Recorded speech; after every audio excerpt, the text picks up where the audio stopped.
Alright, what is up YouTube?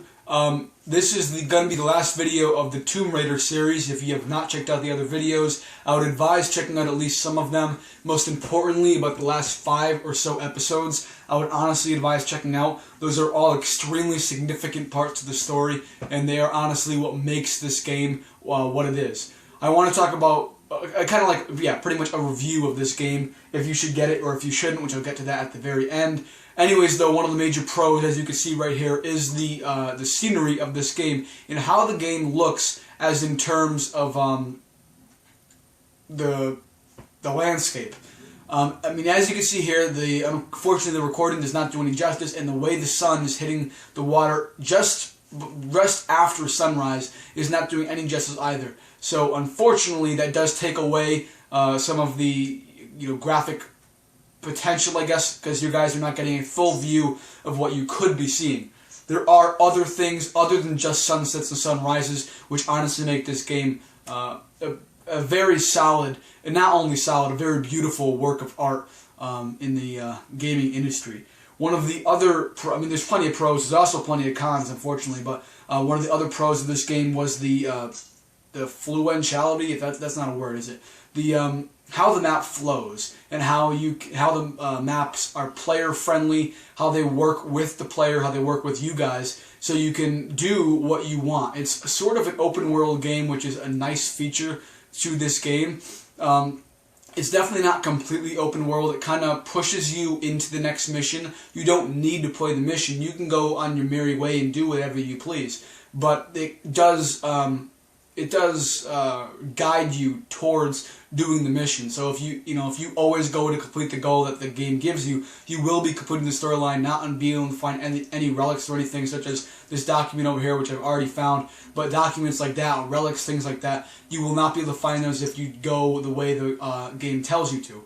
So I guess that's kind of unfortunate, but I get the part of the game that they're not gonna. The game is supposed to be based on the story. You're not, in the game, you're not supposed. Your goal is not to get relics and documents and things. The goal is to get off the island. So I get the fact that they did that. They did a great job with it, and the way the maps are player friendly, as you can see there. Like I just swung across that and onto this. They're very creative, and they are also very player friendly.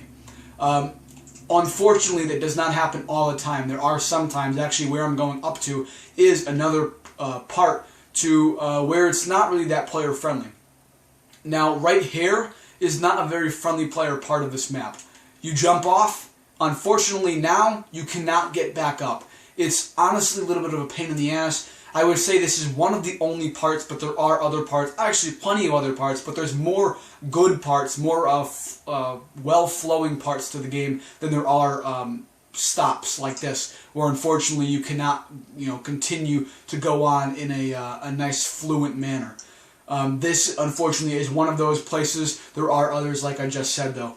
That's the only big drawback of how the maps are set up. I get some of it. It is a very creative and tricky landscape. So even being able to make as many opportunities and the availability of being able to make your own routes when you're going into missions, I get that, how difficult it is, and I honestly have to still give them credit, even though they did kind of mess up in that regard. I give them credit for having such beautiful, not only beautiful landscapes, but flowing landscapes.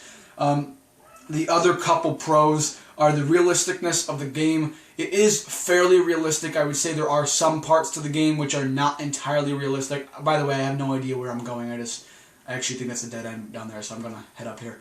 But the game is extremely realistic. The guns, all the guns, the look of the guns, everything about the killing of the game mainly. It's very, very realistic, and honestly makes you feel as if you're actually in a firefight.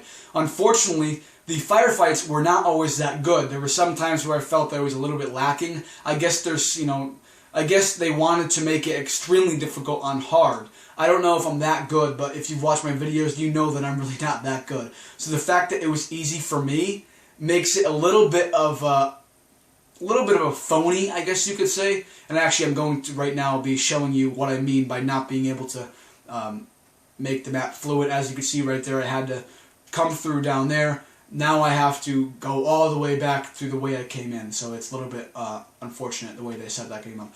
But anyways, though, there were some parts where I felt the firefights were lacking. There were also other parts where I felt the firefights were great. There was never a part in the game, where I felt that the firefight was too much. I always felt the firefight was either right on or not enough, which I would rather have it too much. That's what I'm talking about with me being bad. But there was I forget exactly what I was going to say, the wording I was going to say, but I would rather I'd rather there be too much of the action and stuff rather than not enough. So they kind of messed up in that regard. I mean, not entirely, but I just wish they had made that better.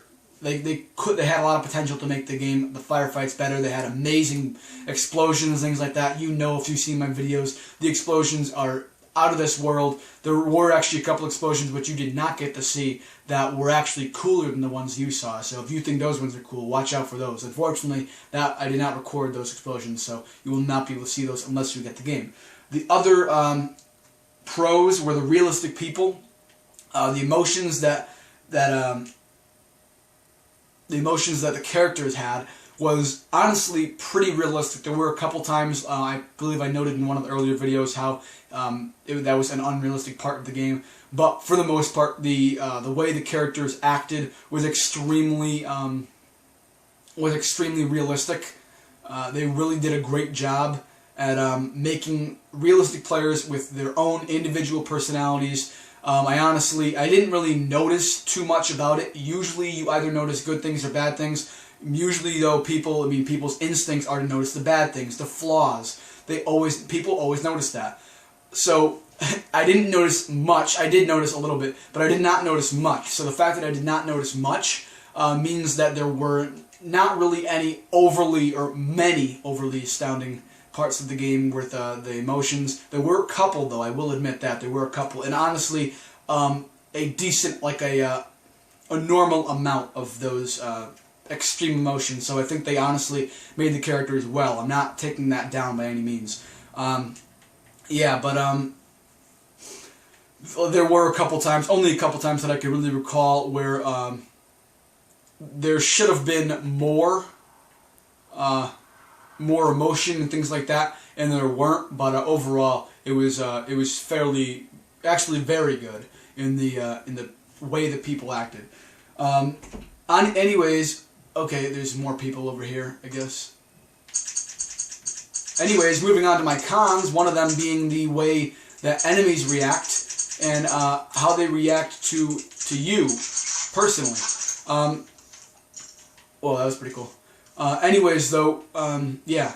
So there was unfortunately a little bit of a flaw with the enemies. They unfortunately did not always act like they should have. They should have acted a lot cooler. I wouldn't say cooler. A lot more realistic. They should have noticed you in times when they didn't, and they should have. Honestly, there was no times when they shouldn't have noticed me, and they did. They always, every single time that I had a problem with the realisticness of the game, was a problem when the enemies did not notice you, and they should have noticed you, whether you were killing a person behind them, and the killing was honestly pretty loud. So if the killing was quiet, I might get that, but the killing was very loud, so I don't really get that. Anyways, though, oh, okay then, nice.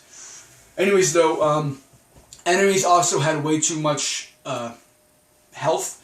As you just saw in that last little firefight, there was a lot of bullets that I had to put into them. They had no armor on, so there was a lot of bullets that I had to put into them, which I probably should not have had to put in. So that is the other con to the game and how realistic it is. Overall, though, fairly realistic. Okay, once again, that was kind of a pain in the ass. That was my fault, though, not the game.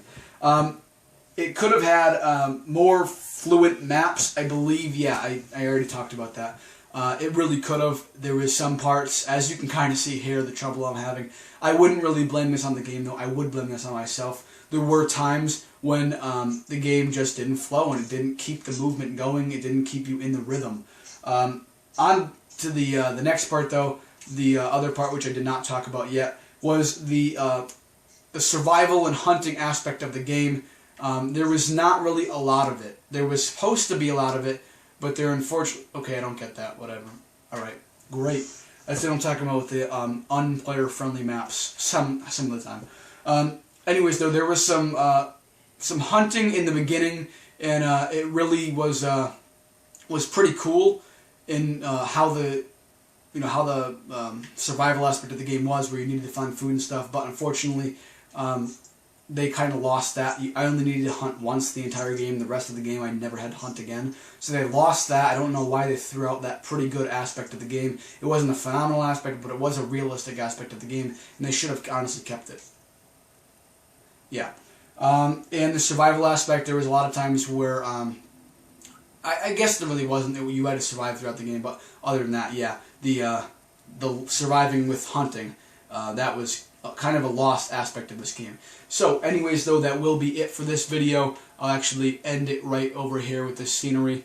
That will be it for this video. That will be it for this series. Make sure that you subscribe, comment, and like my videos. Tell your friends about my channel. It would be much appreciated if you could help me grow my channel. So yeah, if you have not checked out the other videos of the actual gameplay, I would advise checking that out. And like I said, I was going to tell you if you should get it or not. I would get it. However, I would get a pre-owned version just in case you don't like the game. The storyline was decently long, but it wasn't that long where you would be able to play for 3-4 weeks. You'd be able to play for 1 week, and then the game's going to be completely done. So yeah, I would get yourself a copy though, but pre-owned just in case you have to return it after you beat the story. Anyways, thank you.